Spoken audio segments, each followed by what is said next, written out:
Captain James Vance stood on the bridge of the starship Horizon as it dropped out of hyperspace. Through the massive viewing window, a planet hung in the darkness of space. It was beautiful and terrible at the same time. Swirling clouds of purple and gold covered most of its surface. Lightning storms the size of continents flickered across its atmosphere.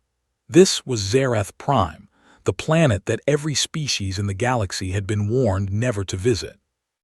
"Captain, are we really doing this?" asked Lieutenant Sarah Park from the navigation station.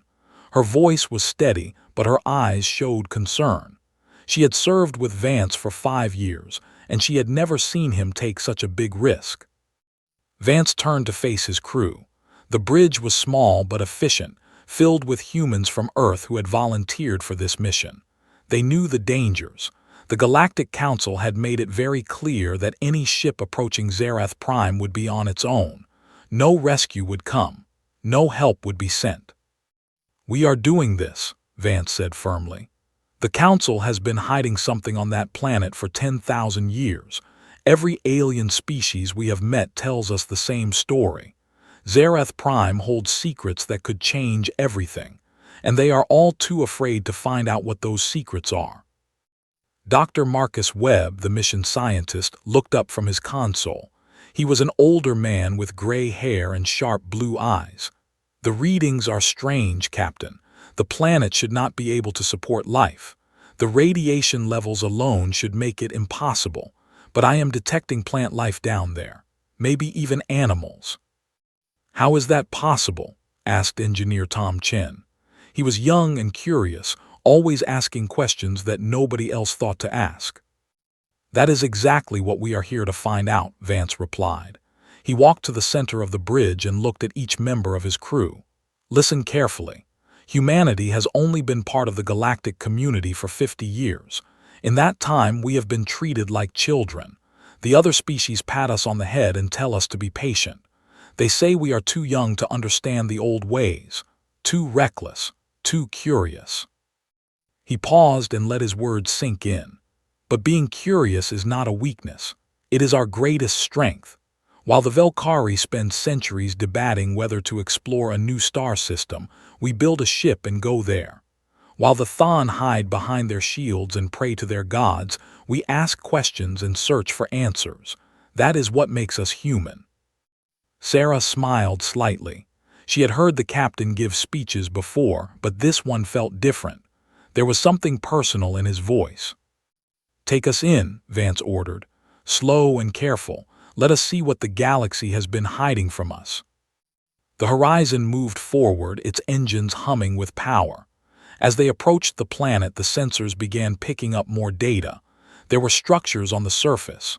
Not natural formations, but buildings, cities. Some of them were massive, bigger than anything humans had ever built. "Are those ruins?" Tom asked, staring at his screen with wide eyes. Dr. Webb shook his head slowly. "Some of them, yes, but others. Captain, some of those structures are still intact. They have been standing there for thousands of years, maybe longer, and they are still in perfect condition." The crew fell silent. They had expected to find something interesting on Zareth Prime, but this was beyond anything they had imagined. An entire civilization had lived here once, a civilization that had built cities that could survive for millennia. "What happened to them?" Sarah asked quietly. "Where did they go?" Nobody had an answer. The ship descended through the atmosphere. The storms that had looked so violent from space turned out to be less dangerous than they appeared. The Horizon's shields handled the lightning easily. Within an hour, they were flying over the surface of the forbidden planet. The landscape was stunning. Massive trees with silver leaves stretched toward the sky. Rivers of glowing blue water cut through valleys of black stone. And everywhere there were the remains of the lost civilization. Towers that reached into the clouds. Roads that ran perfectly straight for hundreds of kilometers. Bridges that spanned impossible distances. "I want to land near that large structure," Vance said, pointing to a building that looked like a temple or a palace. It sat on top of a hill, surrounded by smaller buildings. "That looks like a good place to start." The horizon set down on a flat area near the temple. The crew gathered their equipment and prepared to go outside. They wore environmental suits, not because the air was dangerous, but because they did not know what else might be out there. Vance was the first to step onto the surface. The ground was covered with a soft moss that glowed faintly green. He looked around and felt a sense of wonder that he had not experienced since he was a child looking up at the stars. "This is incredible," he said into his communicator. "Everyone come out and see this." One by one, the crew emerged from the ship. They stood in silence, taking in the alien landscape. The temple loomed above them, its walls covered with carvings that seemed to tell a story. The carvings showed beings that were humanoid but different.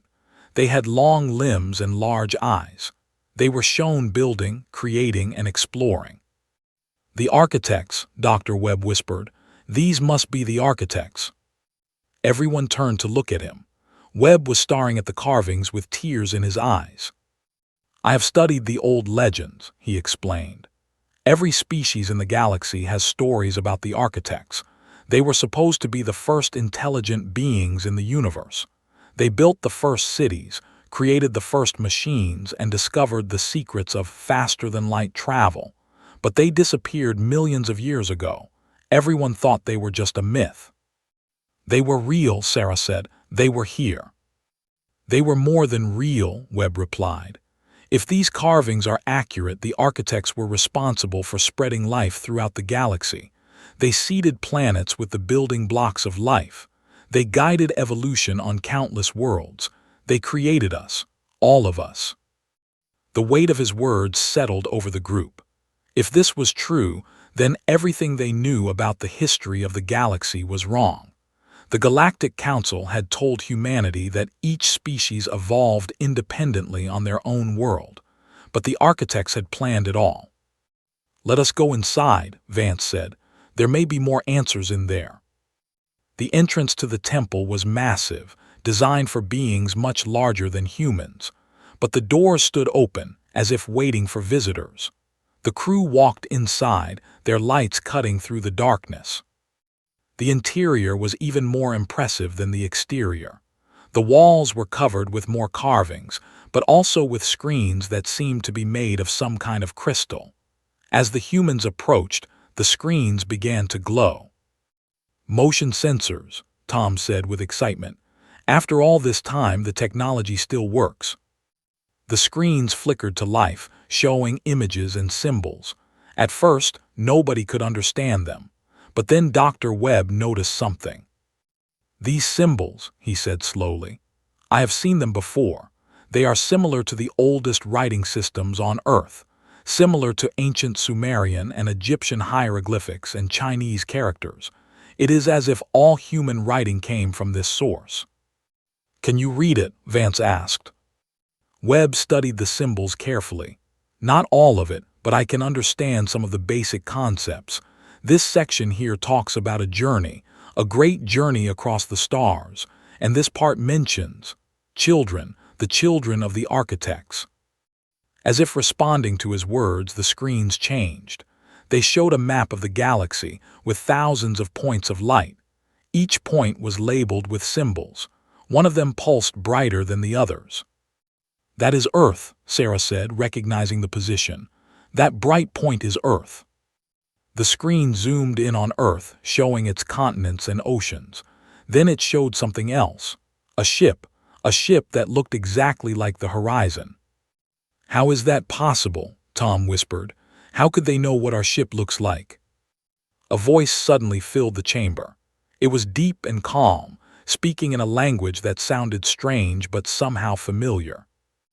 "Welcome, children of Earth," the voice said. "We have been waiting for you." The crew stood frozen as the voice echoed through the chamber. Captain Vance moved his hand toward his sidearm, but Dr. Webb quickly grabbed his arm. "Wait," Webb said. "This is not a threat. It is a recording, a message left behind for anyone who might come here." The voice continued speaking. "You have traveled far to reach this place. Your curiosity has brought you here just as we hoped it would. The other children have forgotten how to be curious.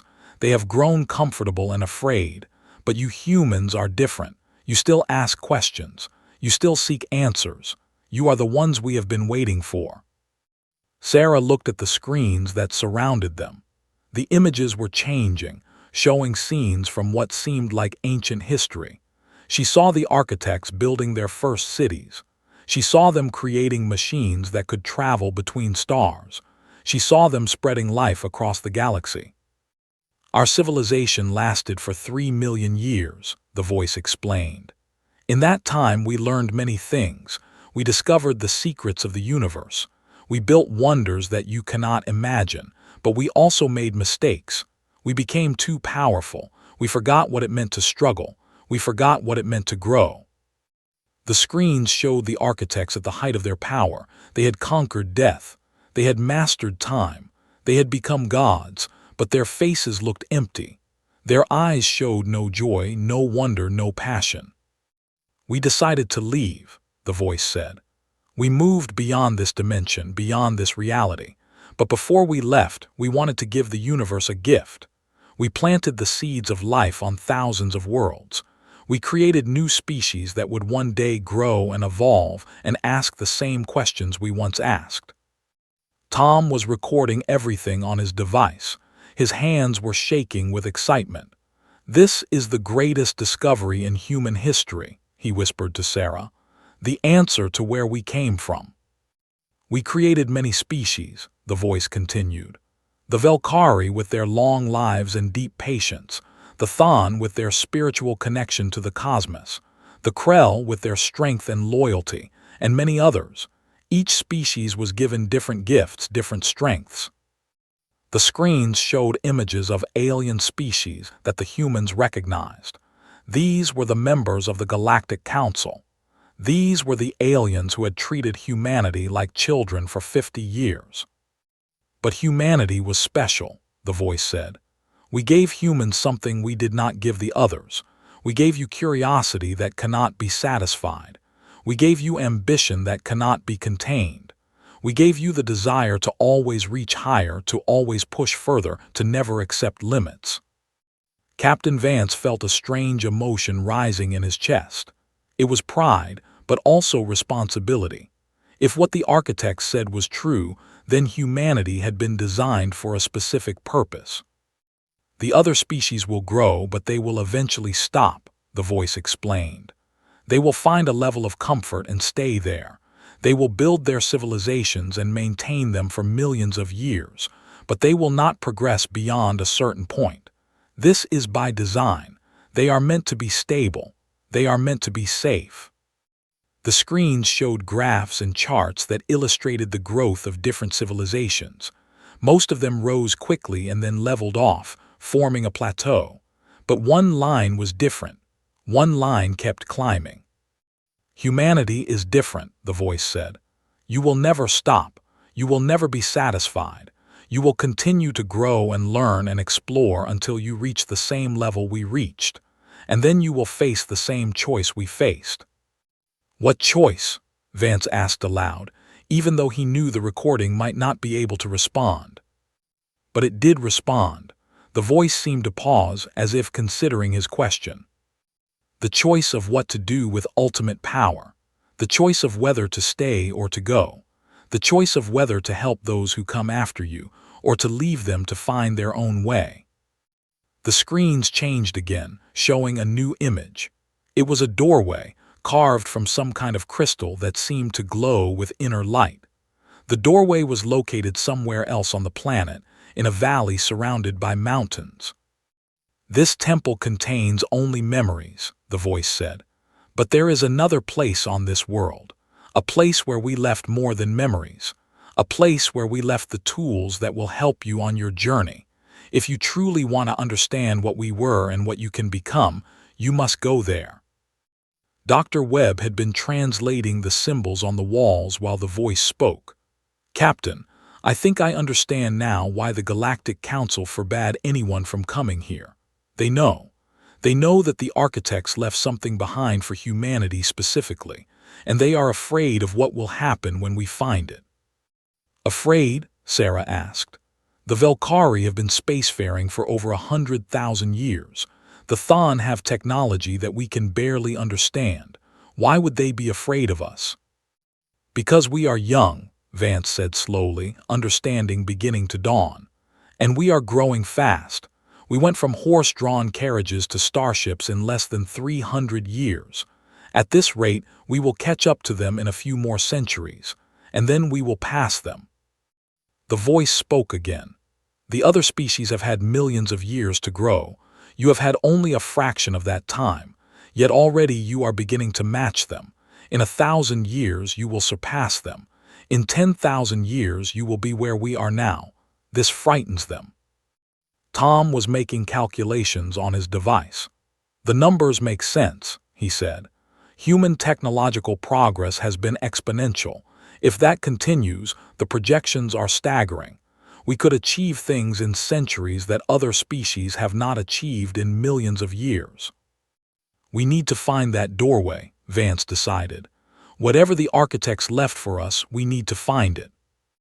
The crew returned to the horizon and took off, following the coordinates shown on the temple screens. As they flew across the planet, they saw more evidence of the architect's civilization. There were cities everywhere, some in ruins and some perfectly preserved. There were machines that still functioned after millions of years. There were gardens that had grown wild but still showed signs of careful design. This planet is a treasure trove, Webb said, his voice filled with wonder. We could spend lifetimes studying what is here. And we will, Vance promised. But first we need to find what we came for. The valley appeared before them, exactly as it had been shown in the temple. It was a beautiful place, surrounded by mountains that seemed to touch the sky. At the center of the valley there was a structure unlike anything else they had seen. It was circular, made of the same glowing crystal as the doorway image, and it was huge, at least a kilometer across. "What is that?" Sarah breathed. "I think," Dr. Webb said slowly, "that is the key to everything." The horizon landed near the structure, and the crew approached on foot. As they got closer, they could see that the crystal walls were covered with the same symbols from the temple, but these symbols were different somehow. They seemed to move and change as the humans watched. "It is alive," Tom said with amazement. "The building itself is alive, or at least it is powered by something that acts like life." They found an entrance and walked inside. The interior was filled with light that seemed to come from everywhere and nowhere. There were no shadows. The air was warm and smelled like flowers and rain. In the center of the structure there was a pedestal. On the pedestal there was a device. It was small, no larger than a human hand, and it pulsed with golden light. "That is it," Webb said. "That is what the architects left for us." Vance walked toward the pedestal. As he approached, he felt a strange sensation. It was as if the device was reaching out to him, calling to him. He reached out his hand and touched it. Light exploded outward, filling the chamber and then expanding beyond it. The light passed through the walls and spread across the planet. It spread beyond the planet, out into space, reaching toward the stars. And then Vance understood. In an instant, knowledge flooded into his mind. Knowledge that the architects had gathered over millions of years. Knowledge about the nature of the universe, about the secrets of energy and matter, about the mysteries of space and time.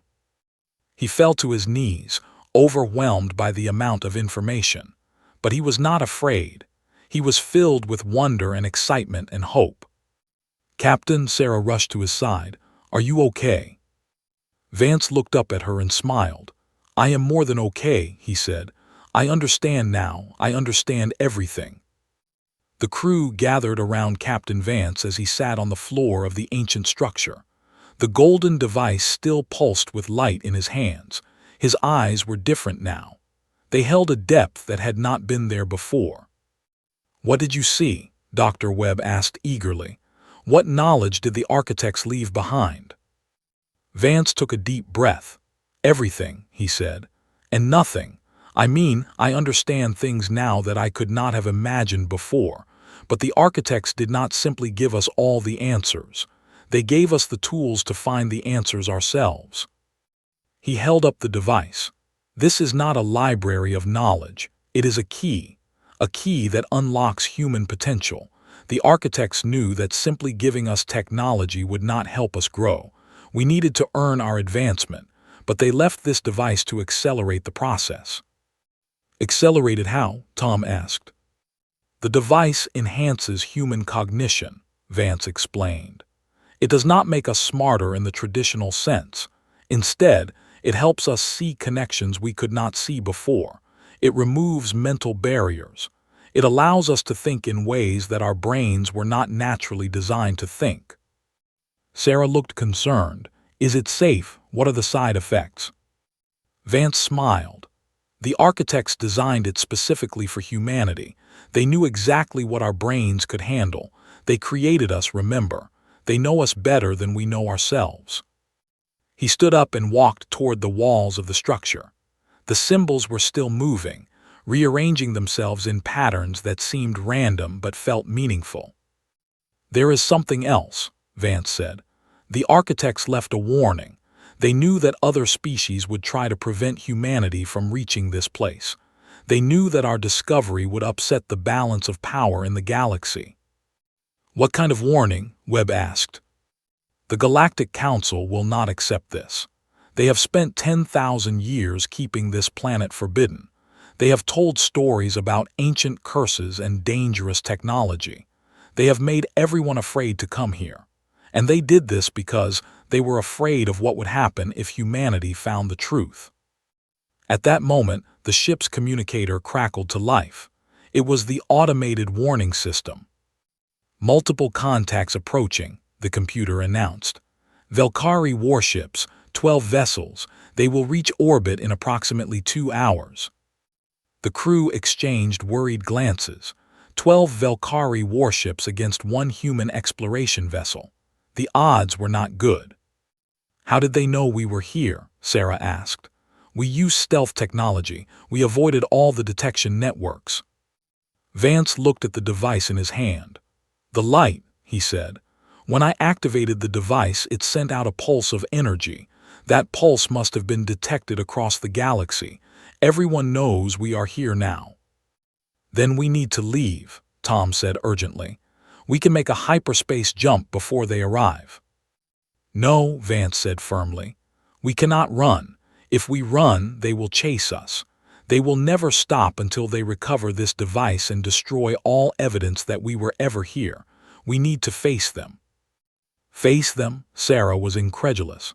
Captain, with respect, we do not stand a chance against 12 warships. Vance looked at the device again. His eyes showed confidence rather than fear. The architects left us more than just this device, he said. They left us this entire planet, and this planet has defenses. He walked to one of the walls and touched a symbol. The symbol glowed brighter, and the structure hummed with energy. The architects did not leave their homeworld unprotected, Vance explained. They knew that one day someone might try to destroy what they had built here, so they created defense systems that have been waiting for millions of years to be activated, waiting for the right people to come along and activate them. And we are the right people, Webb asked. The systems will only respond to humans. The architects made sure of that. Only the species they designed to succeed them could access these defenses. The structure began to change around them. Panels slid open in the walls, revealing equipment that looked both ancient and incredibly advanced. Screens came to life, showing the space around the planet. The Valkyrie fleet was visible, approaching rapidly. Captain Vance, a new voice said. It was different from the voice in the temple. This voice was crisp and efficient like a military commander. I am the planetary defense system. I have been asleep for 3 million years.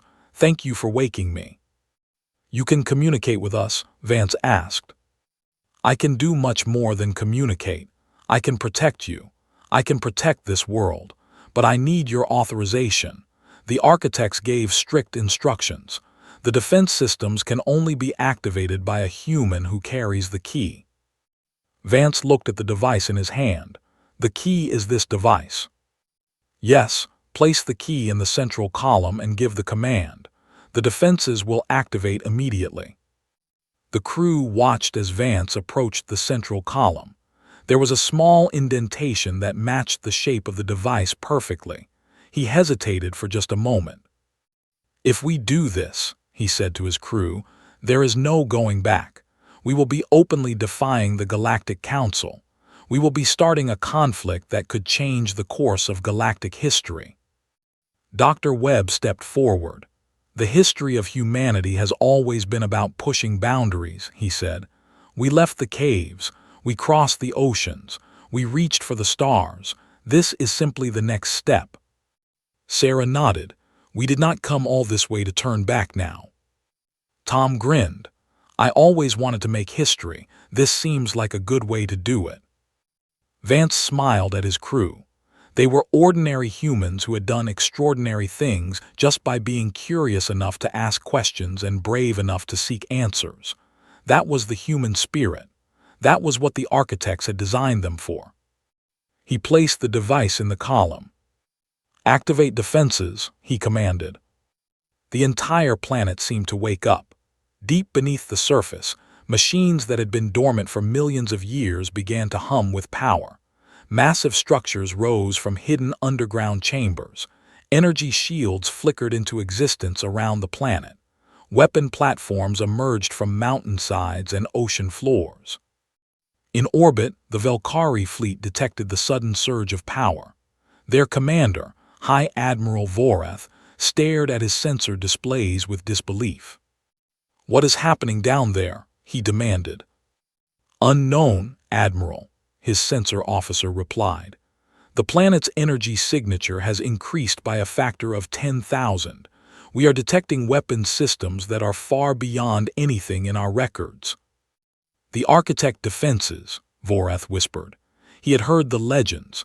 Every Velkari had heard them. The story said that the architects had left their homeworld protected by weapons that could destroy entire fleets. Weapons that had never been tested because no one had ever been foolish enough to attack Zerath Prime. Until now. "Open a channel," Vorath ordered, "to the human vessel." On the planet's surface, the defense system's voice spoke again. "Admiral Vorath wishes to communicate with you, Captain Vance." "Put him through," Vance said. A screen materialized in the air, showing the face of the Velkari Admiral. Vorath was tall and thin, with gray skin and large black eyes. His expression was a mixture of fear and anger. "Human," Vorath said, "you have trespassed on forbidden territory. You have violated the oldest laws of the Galactic Council. Surrender immediately and you may be shown mercy." Vance stood tall before the screen. "Admiral, I mean no disrespect to you or your people, but the laws that forbid this planet were created to keep humanity from finding its heritage. The architects left this world for us. They left it as a gift, and I will not apologize for accepting that gift." Vorath's expression darkened. "You do not understand the danger of what you are doing. The architects were powerful beyond imagination. Their technology is not meant for young species. It will destroy you." "The architects did not think so," Vance replied. "They created humanity to inherit their legacy. They left clear instructions. They wanted us to find this place. They wanted us to take this step." The Admiral was silent for a long moment. "Then you give us no choice," he finally said. "We cannot allow you to leave with that technology. All ships prepare to attack." The 12 Velkari warships moved into attack formation. Each ship was massive, bristling with weapons that could level cities. They had been designed to fight wars against equally advanced civilizations. Against a single human exploration vessel, they should have been unstoppable. But they were not fighting the horizon. They were fighting Zerath Prime itself. "Defense status," Vance asked the planetary system. "All systems fully operational," the defense system replied. "The architect weapons are charged and ready. I recommend a warning shot first. The architects preferred diplomacy over destruction." Agreed, Vance said. Fire a warning shot, show them what they are dealing with. A beam of golden light shot from one of the planetary defense platforms. It passed directly in front of the lead Valkyrie ship, missing it by mere meters. But even that near miss was enough to cause damage. The energy from the beam overloaded the ship's shields and scrambled its sensor systems. On the bridge of his flagship, Admiral Voreth watched his displays flicker and fail. "Report," he demanded. "That was a single warning shot, Admiral," his weapons officer said, her voice shaking. "Our shields held, but barely. If that beam had actually hit us, we would have been destroyed instantly." Voreth stared at the planet below. The Architect defenses were still powering up. More platforms were rising from the surface. More shields were coming online. If this was just a warning shot, he did not want to imagine what a full assault would look like. "Admiral," his communications officer said, "we are receiving transmissions from the rest of the fleet. The captains are requesting orders." Voreth closed his eyes. He had served the Galactic Council for 300 years. He had fought in dozens of battles. He had always believed that the Council's decisions were wise and just. But now he was not so sure. The humans had not attacked them. They had not threatened anyone. They had simply come to a forbidden planet and discovered their heritage, and the Council's response was to send a fleet to destroy them. "Open a channel to Captain Vance," Voreth said. On the surface, the defense system announced the incoming communication. Vance accepted the call. "Captain Vance," Voreth began, his voice tired. "I have served the Council my entire life. I have followed their orders without question, but I am not willing to sacrifice my fleet for a battle we cannot win." "I do not want to fight you, Admiral," Vance replied. "I never wanted to fight anyone. We came here seeking knowledge, not war." "The Council will send more ships," Voreth warned. "They will not stop until you are destroyed or until they have recovered the Architect technology." "Then they will fail," Vance said simply. "This planet can defend itself against any fleet in the galaxy. The Architects made sure of that." Voreth nodded slowly. "I believe you, which is why I am going to do something that will probably end my career. I am going to tell the Council that attacking this planet would be suicide. I am going to recommend that they negotiate with you instead." The crew of the Horizon exchanged surprised looks. They had expected a battle, not diplomacy. "Why would you do that?" Sarah asked. Voreth turned to face her on the screen. "Because I have lived for 500 years. I have seen many things, and I have never seen a species as determined as humans. You have only been part of the galactic community for half a century, and already you are challenging the established order. That takes courage. It takes vision. It reminds me of how my people were, long ago, before we became comfortable." He paused and seemed to struggle with his next words. "The Architects chose you for a reason. Perhaps it is time for the rest of us to accept that." The communication ended, and the Valkyrie fleet began to withdraw. They did not jump to hyperspace, but they moved to a safe distance and held position. "What happens now?" Tom asked. Vance looked at the device still glowing in the central column. "Now we use what the Architects gave us. We send a message to Earth. We tell them what we found, and we begin the next phase of human history." Over the following days, the crew worked tirelessly to document everything they had discovered. Dr. Webb translated more of the Architect's symbols, uncovering histories and technologies that rewrote everything humanity knew about the universe. Tom mapped the planet's defense systems and found that they were just the beginning. There were manufacturing facilities underground that could build ships far more advanced than anything in the galaxy. There were databases containing scientific knowledge that would take centuries to fully understand. Sarah established communication with Earth, using the Architect technology to send messages faster than any human system could manage. The response from home was immediate and overwhelming. The entire planet was united in excitement and wonder. Humanity had found its purpose in the universe. Within weeks, more human ships began arriving at Zerath Prime. Scientists, engineers, historians, and philosophers came to study the architect legacy. Military vessels came to help defend the planet, though the planetary defenses made them almost unnecessary. The Galactic Council called an emergency session. Representatives from dozens of species gathered to debate what should be done about the human situation. Some called for war. Some called for sanctions. Some called for destroying Zerath Prime with overwhelming force, consequences be damned. But Admiral Vorath spoke in favor of the humans. He described what he had seen, the power of the architect defenses, and the determination of Captain Vance and his crew. He argued that fighting humanity would be pointless and destructive. The humans did not steal the architect legacy, Vorath told the council. It was given to them. The architects, in their wisdom, chose humanity to be their heirs. Who are we to question the judgment of beings who created the stars themselves? The debate lasted for months. During that time, humanity was not idle. Using the knowledge from Zerath Prime, they began building new ships. New colonies were established on worlds that had previously been considered uninhabitable.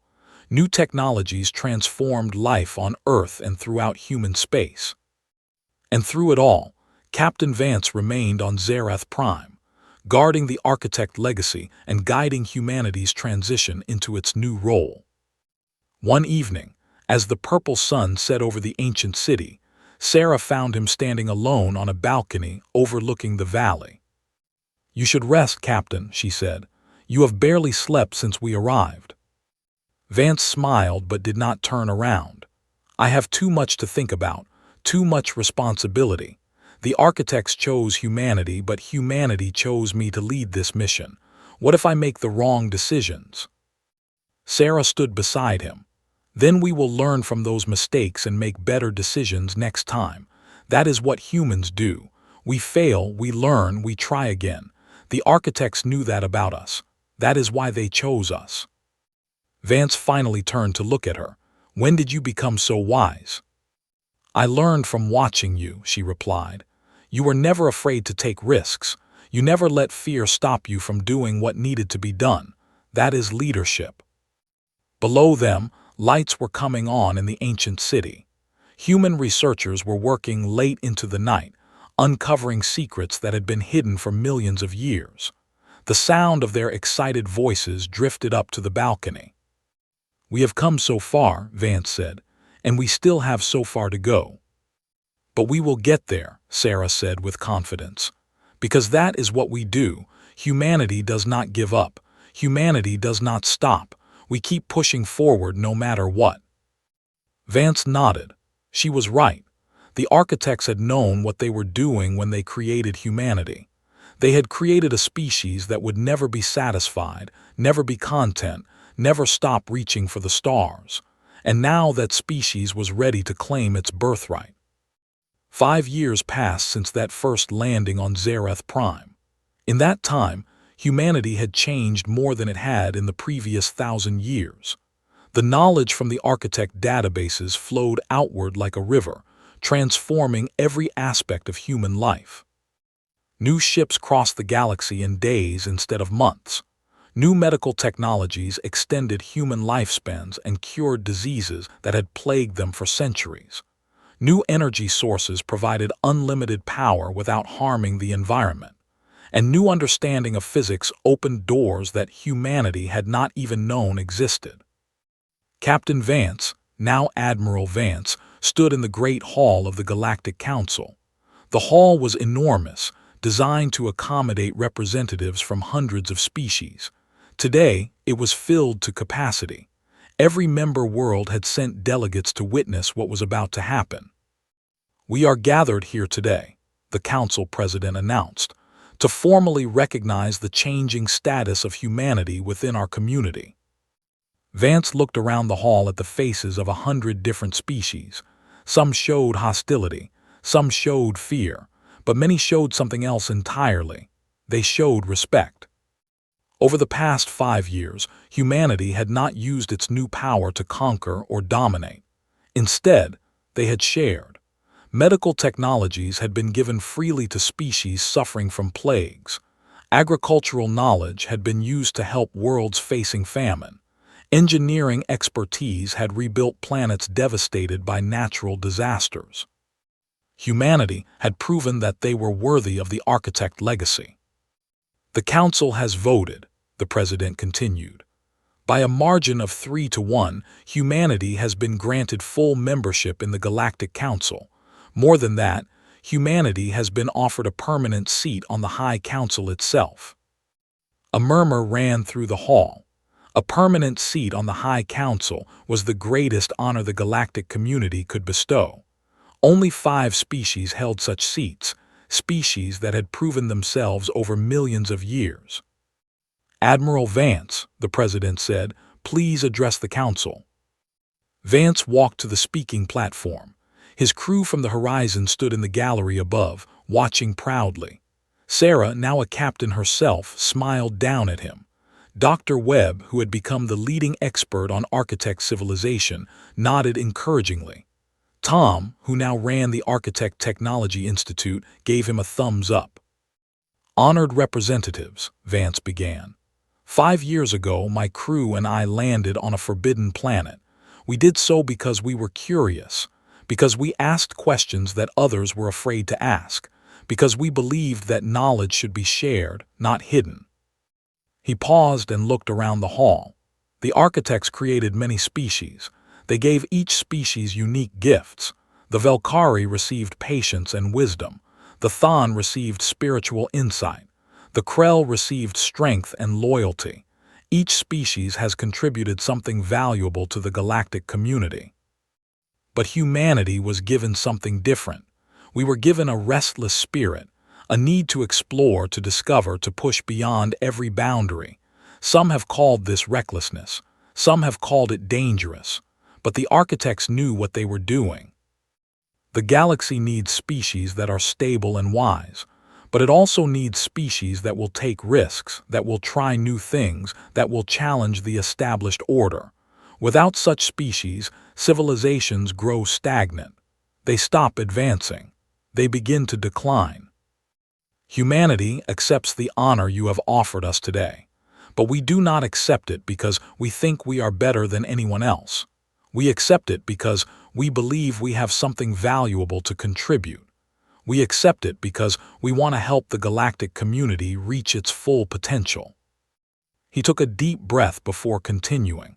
The architects left us their legacy not as a weapon, but as a gift to be shared with all species, a gift that can lift every civilization to new heights.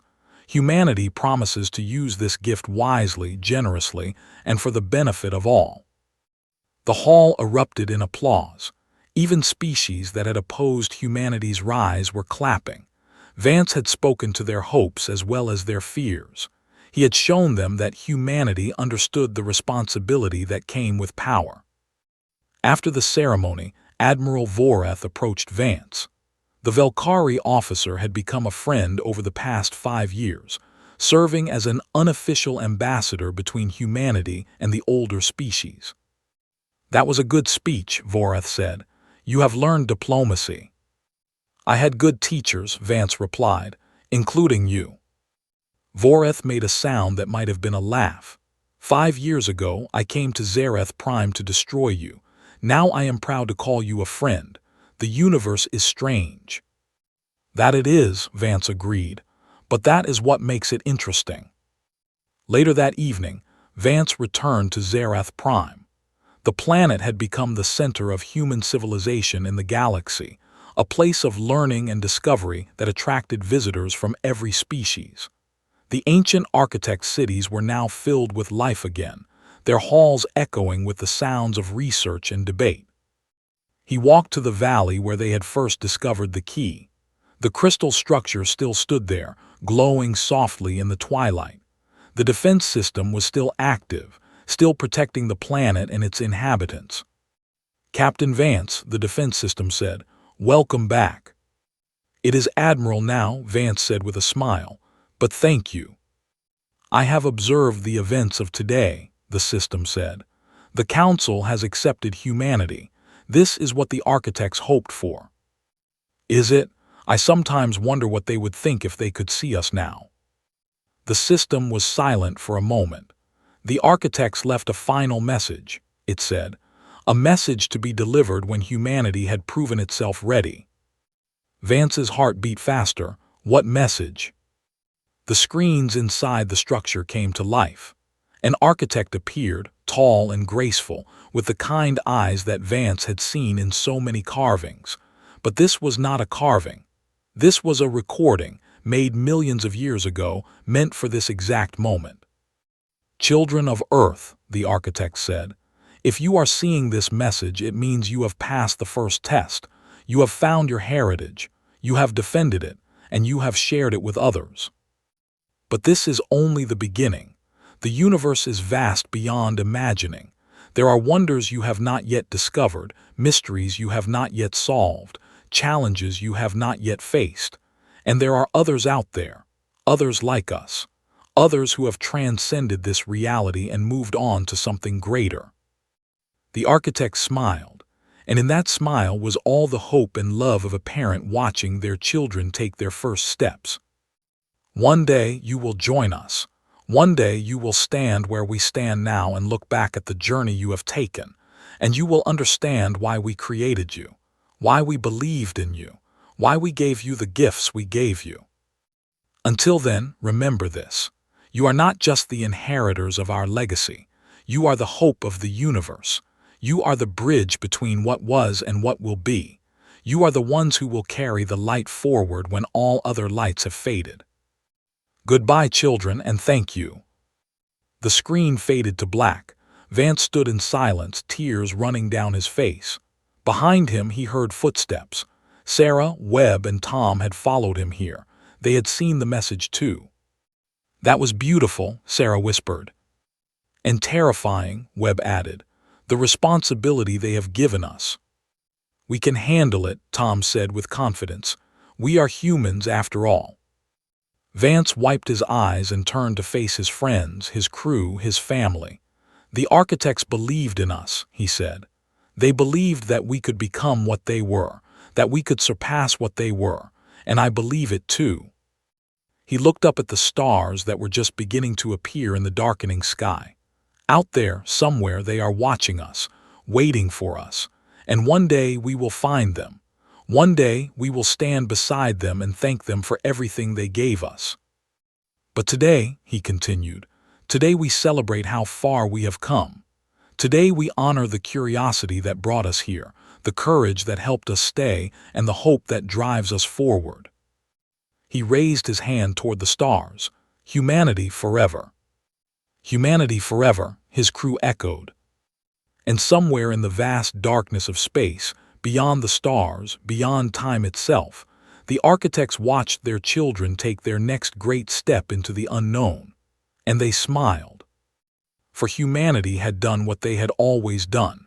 They had looked at the forbidden, the impossible, the unimaginable, and they had said, yes. And that single word had changed the universe forever.